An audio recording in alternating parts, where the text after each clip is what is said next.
Okay, let's talk about imaginary numbers. Before we do that, you have a do now. It says find the roots of the following quadratic, so please pause the video and give that a try. Okay, when we're finding roots, factoring is usually a great option. So to factor this quadratic, notice it's already set equal to 0, so what we do is we look for what multiplies to C and adds to B. Those numbers that multiply to 15 and add to 8 would be 5 and 3. So those are our factors to find our roots. You set each factor equal to 0, solve for x. We should get x equals -5 and x equals -3. Over here, this is not set equal to 0, so for us to factor, we need to make it equal to 0. So let's add 24 to both sides, so we get 0 on the right. We have x squared plus 10x plus 24. From here, now we can factor, looking for what multiplies to C and adds to B. Multiplies to 24, adds to 10. Those numbers are 6 and 4. So then we set each factor equal to 0 and solve for x. So we should get x equals 6 and x equals 4. Okay. All right. So let's look at this quadratic. X squared plus 3x plus 5. If I were to factor this out, or at least attempt to, we'd look for things that multiply to C and add to B. Multiply to 5 and add to 3. Well, the only numbers that multiply to 5 are 1 and 5, and those don't add to 3. So we can't factor that. So we can't find the roots that way. But we do know we can find roots by graphing. So if I went ahead and I graphed this function, I could start with the vertex. So remember to find the vertex,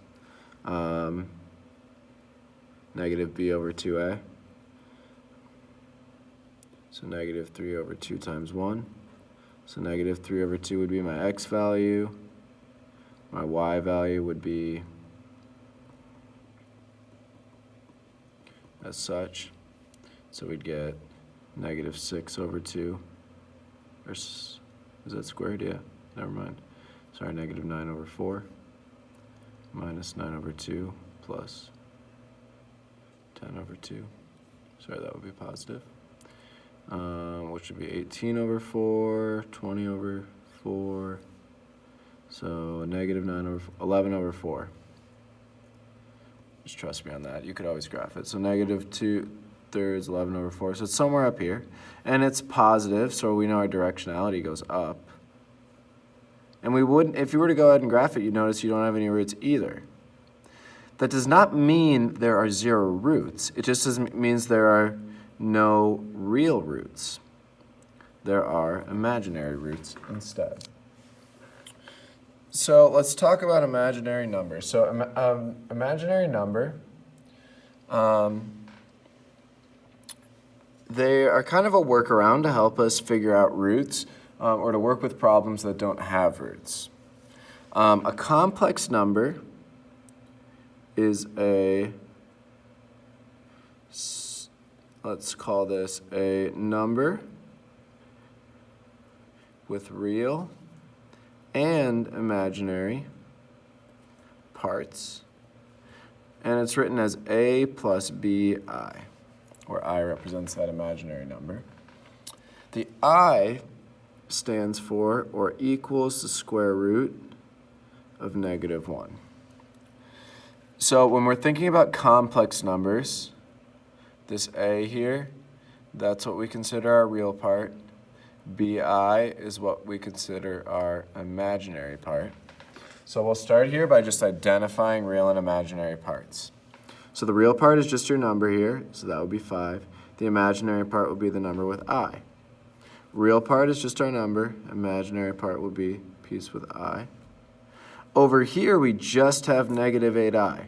So our real part would be 0. We don't have a real part. And our imaginary part would be -8i. Here we just have a real part. Imaginary part would be 0i. Okay, pause the video, do those next 4.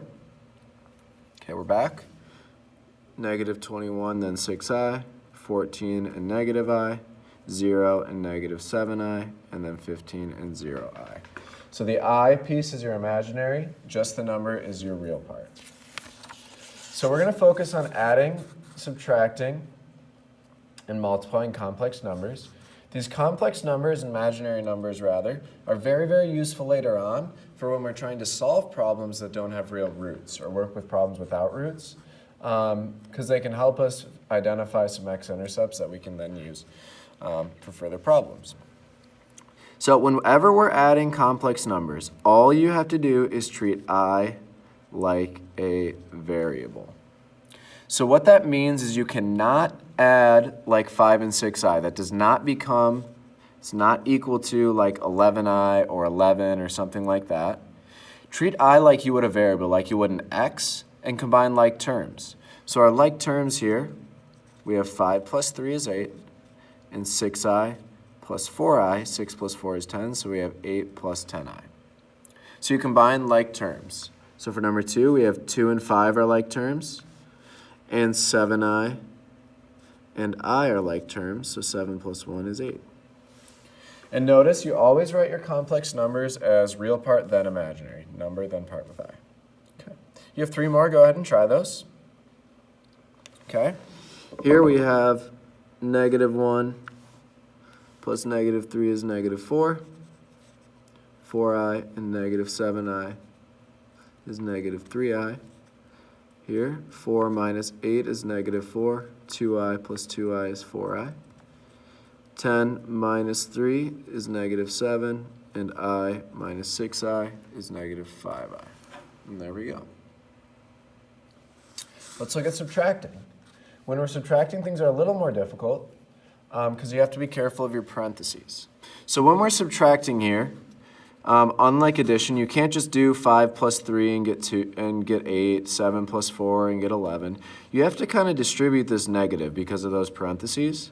So let's rewrite it as 5 plus 7i, then minus 3 minus 4i, and now combine like terms. So 5 minus 3 is 2, 7i minus 4i is -3i, and there we have it. So you have to distribute that negative to each piece so that then you can combine your like terms. So 7 plus 3i minus 5 minus I. So 7 minus 5 is 2. 3i minus I is -2i. Okay, let's look at one more. Distribute that negative, so we have -1 plus 4i. Minus -3 would be a plus 3. Minus -7 would be a plus 7. And then we have -1 plus 3 is 2. 4i plus 7i is 11i. Some of you may not need to take this middle step, but I recommend doing it. It helps you keep your work straight. Pause the video, try those next 2. Okay, we're resuming. Here we should get -2 minus 3i and 18 plus 5i. Okay. All right. Our final operation here has to do with multiplication. So before we get into multiplying imaginary numbers, let's review how we multiply with variables. Remember, when we multiply out, you FOIL, or think of it as multiplying the first terms, the outer terms, the inner terms, and the last terms. Or essentially, you just take everything from the first set, multiply it by everything from the second. Take x, multiply it by x and by 8. Take 2, multiply it by x and by 8. But when we do this, x times x is x squared. X times 8 is 8x. Then onto our 2. 2 times x is 2x. 2 times 8 is 16. Combine like terms. 8x times 2x is 10x. So we have x squared plus 10x plus 16. Okay. Please go ahead, do those other 3 on your own. Okay. So x times x is x squared. X times -6 is -6x. 4 times x is 4x. 4 times -6 is -24. Combine like terms. And there we have it. For the next, 6x times 4x is 24x squared. 6x times -5 is -30x. 3 times 4x is 12x, and 3 times -5 is -15. So we have 24x minus 18x minus 15. 4a times 2a is 8a squared. 4a times negative 3b is negative 12ab. 7b times 2a is 14, ab. 7b times negative 3b is negative 21b squared. We do have two like terms. That'll combine to ab, like so. Okay. So let's look at multiplying imaginary numbers. To start, let's remember, when you're multiplying imaginary numbers, let's remember what these letters represent. So I, remember, is equal to the square root of negative 1. Okay. Let's revisit multiplying with roots.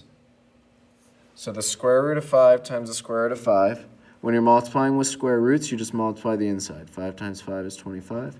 And while the square root of 25, that's just 5. Square root of 6 times the square root of 6. Multiply the inside. 6 times 6 is 36. Square root of 36 is just 6, because 6 squared is 36. So you're seeing a pattern here. So root 15 times root 15 is just going to be 15. Square root of negative 1 times the square root of negative 1, that's just going to be negative 1.